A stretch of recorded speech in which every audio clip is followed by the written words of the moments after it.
Santo Sé, Bahia. Agosto de 1997. A pior seca em 30 anos fez o lago de Sobradinho recuar 7 quilômetros. E das águas turvas emergiram as ruínas da cidade antiga, aquela que foi engolida pelo São Francisco em 1976. Casas de pedra, igrejas sem teto, ruas cobertas de lama. Uma cidade fantasma que deveria estar morta, mas não estava, porque durante 3 noites consecutivas, pescadores que acamparam nas margens ouviram uivos. Uivos que não eram de cachorro, não eram de lobo. Eram algo entre humano e animal. E na 4ª noite, quando a lua cheia iluminou as ruínas submersas, eles viram uma criatura caminhando entre os escombros, grande e peluda, em 2 pernas, com olhos que brilhavam amarelo na escuridão. E quando ela uivou, o som ecoou por quilômetros, acordando a cidade nova, fazendo velhos rezarem, fazendo crianças chorarem, porque todos sabiam o que era o lobisomem de Santo Sé, aquele que deveria ter morrido afogado em 76, mas que voltou com as ruínas, com a seca, com a vingança. A lenda do lobisomem é uma das mais antigas e universais do folclore mundial, presente em praticamente todas as culturas, da Europa à África, da Ásia às Américas. No Brasil, a figura do lobisomem se fundiu com crenças indígenas e africanas, criando variantes únicas. E no sertão nordestino, onde a lua cheia brilha com intensidade cruel sobre terras áridas, a lenda ganhou contornos especialmente sombrios. Mas o que aconteceu em Santo Sé, em 1997, não foi apenas lenda. Foi testemunhado, documentado, fotografado e nunca explicado. Esta é a história do lobisomem que voltou das águas, do homem que foi condenado a virar monstro e da cidade que nunca esqueceu seu maior segredo. Mas antes de mergulharmos nessa história de terror, que mistura tragédia humana com horror sobrenatural, eu preciso do seu apoio. Se você gosta de lendas brasileiras, de mistérios do sertão, de histórias que mexem com o imaginário popular, deixe seu like agora. Inscreva-se no canal Lendas do Norte e ative o sininho. Quase todos os dias tem uma nova história do folclore do norte e nordeste brasileiro. Lendas antigas, mistérios sem solução. E me conta aqui nos comentários de onde você está assistindo. Sua cidade, seu estado? Você acredita em lobisomem? Já ouviu histórias parecidas na sua região? Comenta aí. Seus likes, suas inscrições e seus comentários mantêm esse canal vivo.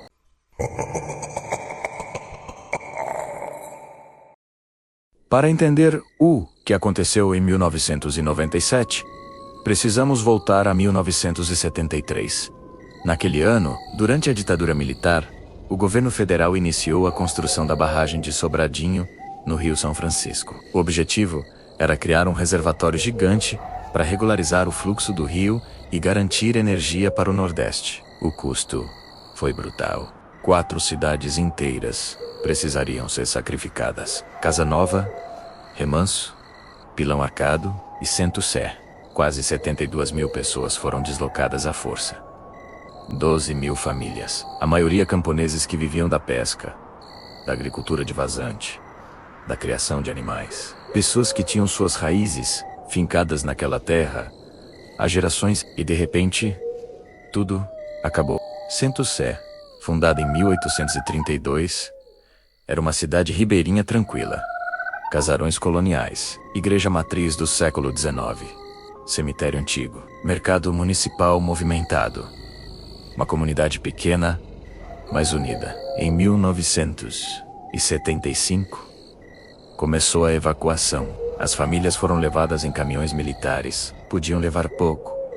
Algumas roupas poucos, móveis. Os animais ficaram para trás. Muitos morreram afogados quando as águas chegaram. Em 1976, as comportas foram fechadas. E Santo Sé desapareceu sob 34 bilhões de metros cúbicos de água. A música Sobradinho, de Sá e Guarabira, eternizou a tragédia. Adeus, Remanso, Casa Nova, Santo Sé, o sertão vai virar março.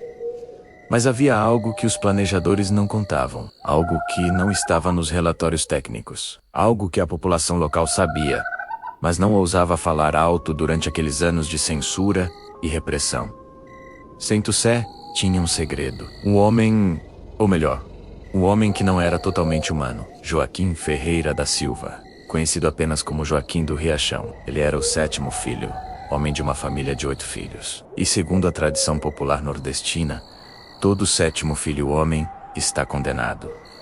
Condenado a virar lobisomem nas noites de lua cheia. Joaquim tinha 32 anos quando Saint Sé foi evacuada. Vivia sozinho numa casa afastada.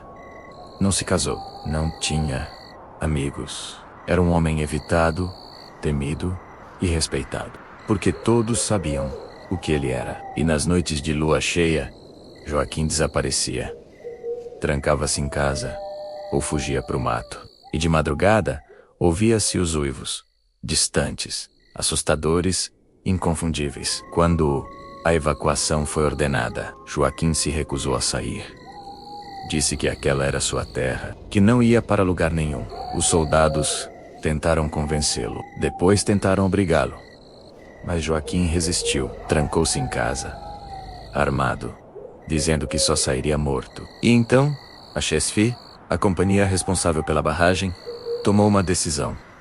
Deixaram ele, simplesmente deixaram. Não forçaram, não insistiram. Apenas anotaram nos relatórios. Um morador se recusou a sair, permaneceu no local. Quando as águas chegaram, Joaquim ainda estava lá, na sua casa de pedra, perto do riachão, que dava nome ao lugar onde morava. E quando a cidade inteira desapareceu sob as águas, Joaquim desapareceu com ela. Ninguém mais o viu.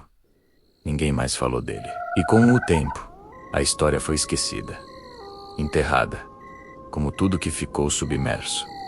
Até 1997. Acredite, se quiser. Agosto de 1997. O Nordeste enfrentava uma das piores secas das últimas décadas. O nível do Lago de Sobradinho despencou. Chegou a apenas 14% de sua capacidade. A margem recuou quilômetros, e das águas barrentas começaram a surgir as ruínas. Primeiro algumas estruturas de concreto, depois paredes inteiras, casas, ruas e, finalmente, partes significativas das 4 cidades submersas. Foi um choque. Pessoas que tinham sido crianças quando foram evacuadas, agora adultas, voltaram para ver, para lembrar, para chorar, centenas delas, acampando nas margens, caminhando entre os escombros, procurando as casas onde moraram, as escolas onde estudaram, as igrejas onde rezaram. Entre essas pessoas estava Carlos Mendes, 62 anos, ex-pescador. Ele tinha saído de Saint Sé em 75, aos 40 anos. Nunca se adaptou à cidade nova, mas voltou para as ruínas assim que elas apareceram. Montou um acampamento simples na margem. Barraca de lona, fogareiro, alguns mantimentos. Queria ficar alguns dias, reviver as memórias, despedir-se novamente daquela cidade que amava. Com ele, estavam mais 3 pescadores, Zé Maria, Antônio e um jovem de 20 e poucos anos, chamado apenas de Neto. Os 4 passavam os dias explorando as ruínas, as noites conversando ao redor da fogueira, relembrando histórias. Foi na 3ª noite que começou. Era lua cheia, agosto, céu limpo. Shem Nuvens. A lua iluminava as ruínas com uma claridade fantasmagórica. Dava para ver tudo.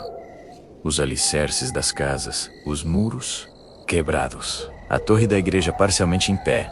Por volta da meia-noite, quando os 4 já estavam dormindo, Carlos acordou com um som, um uivo, distante, vindo da direção das ruínas. Ele pensou que fosse cachorro. Havia alguns vira-latas que perambulavam pela região, mas o som era diferente. Mais longo, mais grave, mais humano. Carlos ficou quieto, ouvindo. O uivo se repetiu, mais perto agora. Ele saiu da barraca. Os outros 3 também tinham acordado. Estavam sentados perto da fogueira quase apagada, todos olhando na direção das ruínas. E então viram uma sombra grande, movendo-se entre as paredes destruídas, em duas pernas, não em quatro. Em duas. Como um homem, mas grande demais para ser homem. E a silhueta era errada.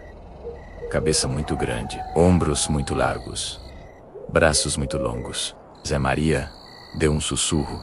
Lobisomem. A palavra ficou suspensa no ar.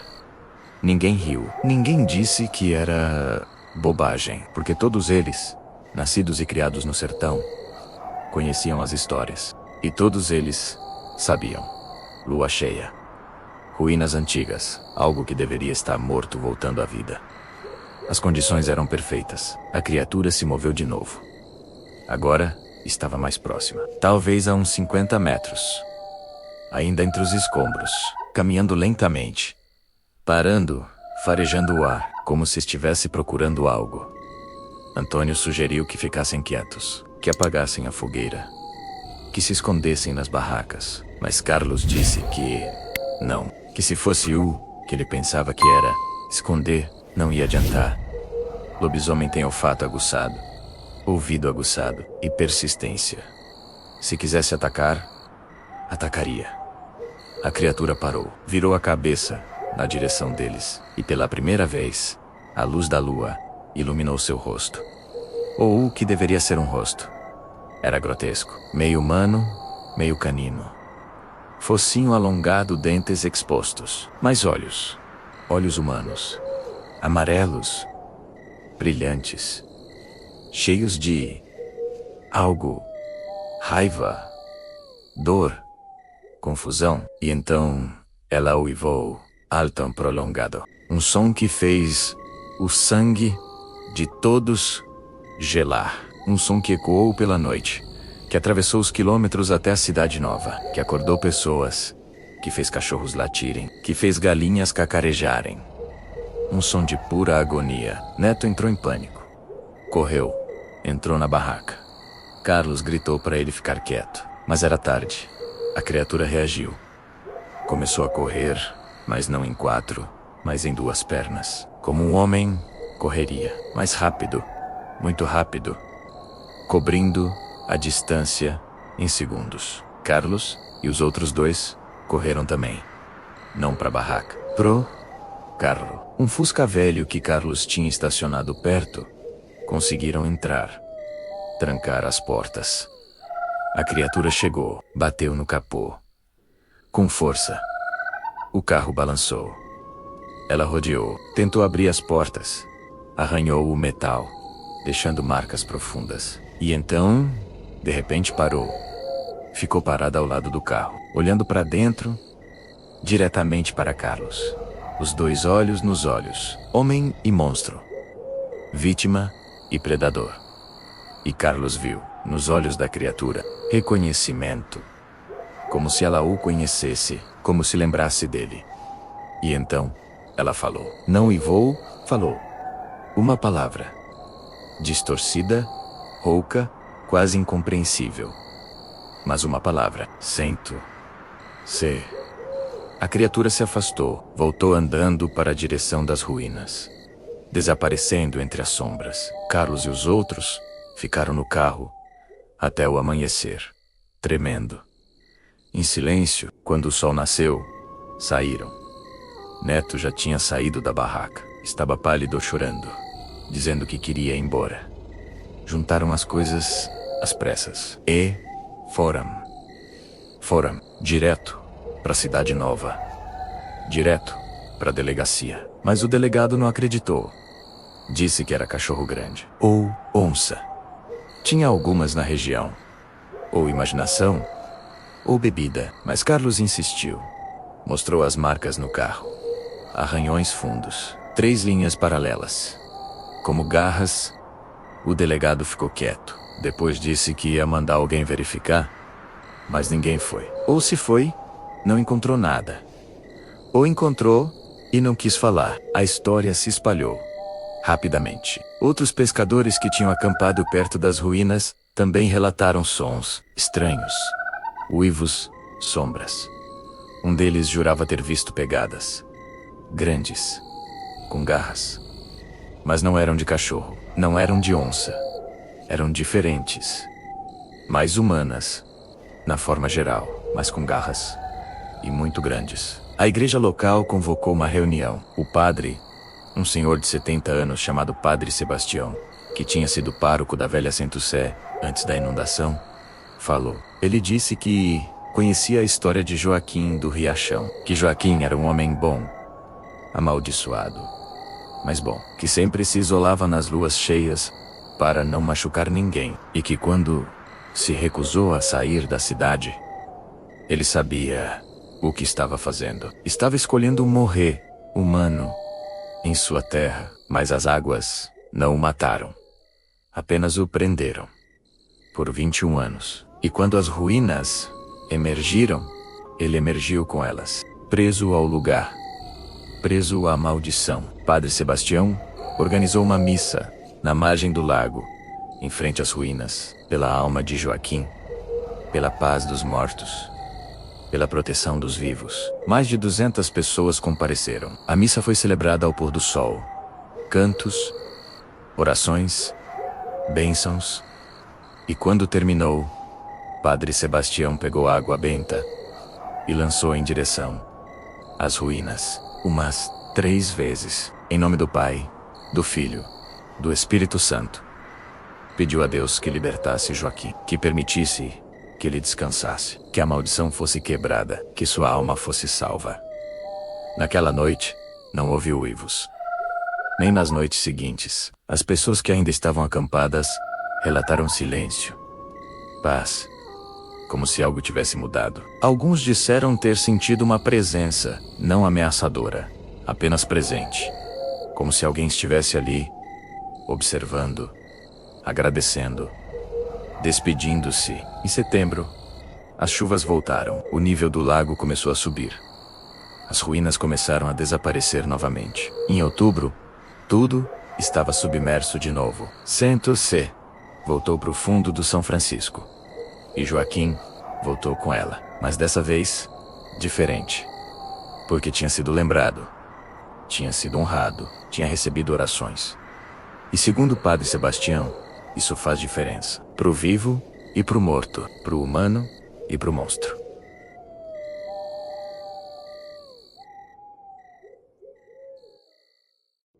A lenda do lobisomem no Brasil tem raízes europeias, mas foi reinterpretada pela cultura local. No Nordeste, a crença mais comum diz que o 7º filho homem se transforma em lobisomem. A transformação ocorre nas noites de quinta para sexta-feira de lua cheia. Ele corre 7 cemitérios, 7 igrejas ou 7 encruzilhadas. Volta ao amanhecer, exausto, muitas vezes com ferimentos. A maldição pode ser quebrada de algumas formas. Sangue. Se alguém o fere e derrama sangue durante a transformação, batismo. Se for batizado pelo próprio padrinho, ou morte.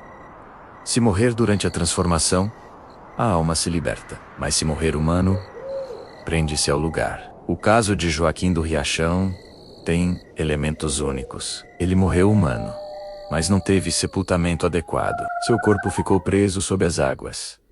Em sua terra, em sua casa. Segundo especialistas em folclore, isso cria o que chamam de alma penada. Espírito que não consegue partir, que fica preso ao local da morte, esperando. E quando as ruínas emergiram, Joaquim emergiu. Ainda transformado, ainda preso, mas consciente, reconhecendo, lembrando. A missa celebrada por Padre Sebastião, segundo a tradição católica popular, teria dado a ele o que faltava: reconhecimento, oração, liberação. Não sabemos se funcionou, não podemos saber. Mas desde 1997, mesmo durante outras secas que expuseram as ruínas nos anos 2012 e 2015, não houve mais relatos de uivos, não houve mais avistamentos, não houve mais terror, apenas silêncio. E segundo os moradores de Saint-Sé, isso significa uma coisa: Joaquim finalmente descansou. Finalmente se libertou. Finalmente encontrou paz. A história do lobisomem de Saint-Sé é mais que uma lenda de terror. É uma história sobre perda, sobre desterritorialização, sobre tragédia coletiva. 72 mil pessoas foram arrancadas de suas terras em nome do progresso. Suas cidades desapareceram sob as águas. Suas memórias foram submersas. Suas identidades fragmentadas. E Joaquim do Riachão representa todos eles. O homem que se recusou a sair. Que escolheu morrer em sua terra. Que ficou preso, esquecido. Até que as águas recuaram e sua história pode ser contada, honrada, finalizada. É uma metáfora poderosa. E talvez seja por isso que a história ressoa tanto. Porque não é só sobre um lobisomem. É sobre todos nós.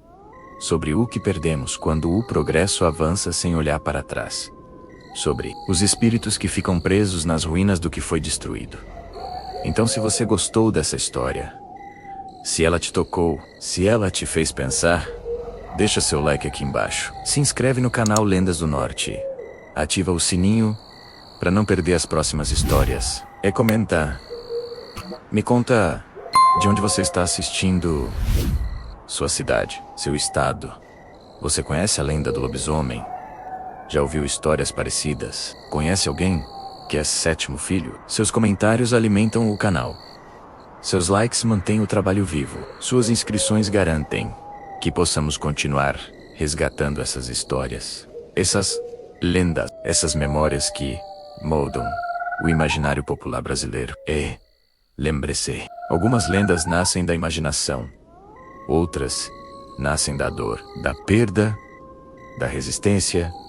E essas são as mais importantes, porque nos ensinam, nos lembram, nos conectam com o passado e nos fazem questionar o futuro. Te vejo no próximo relato, se tiver coragem.